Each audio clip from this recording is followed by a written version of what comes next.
Houston, Texas, home of the Texans. All right.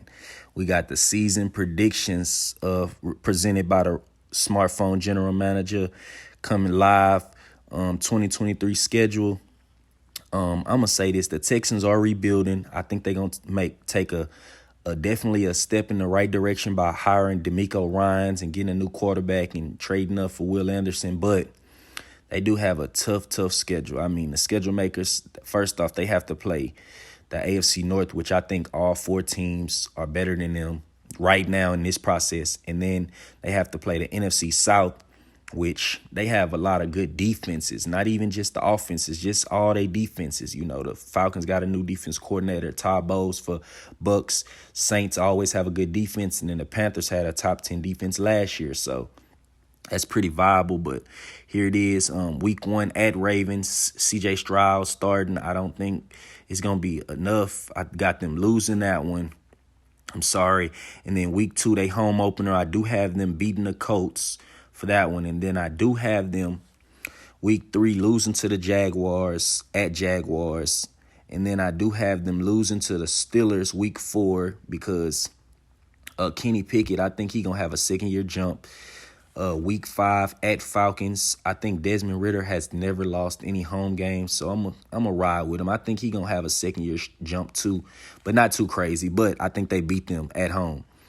Another L versus the Saints. I think the Saints have too much offensive firepower for the Texans. Derek Carr may make some mistakes, but I just can't see them beating them. Week 7 bye.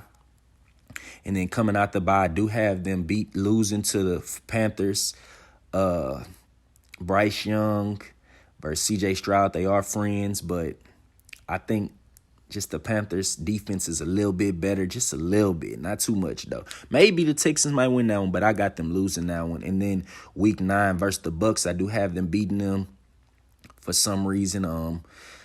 Mike Evans, Derek Stingley matchup. I'm intrigued because I'm very high on Derek Stingley. And then after that, they go to the Bengals. I do have them losing to the Bengals in week 10. Tough matchups.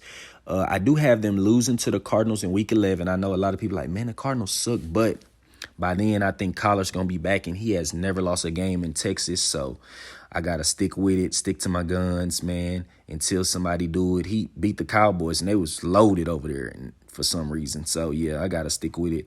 And then they lose to the Jaguars after that. That's another L. And then I'm very high on the Broncos. As I previously said, week 13, they lose to the Broncos.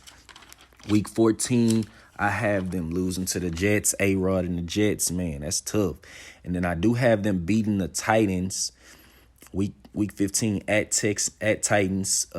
DeMeco, he probably looked at that film and threw up, but he gonna teach them like, man, we can't be giving up. You know, if you can't stop the run, you will not win in this league. So they gonna beat them for sure.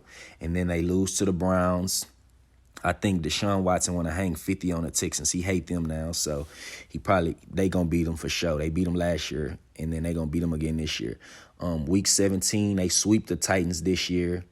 Because DeMeco, he gonna focus he probably circle man, we just need to win our division, and you know divisional games, that's number 1. So I think he gonna beat the Titans twice. And then week 18 at Colts, I'm kind of torn. I was kind of split, but I think they gonna beat the Colts. I was gonna say, you know, they usually don't win in Lucas Oil Stadium, but I got them winning this time versus Anthony Richardson, and they finish with a 5-12 record.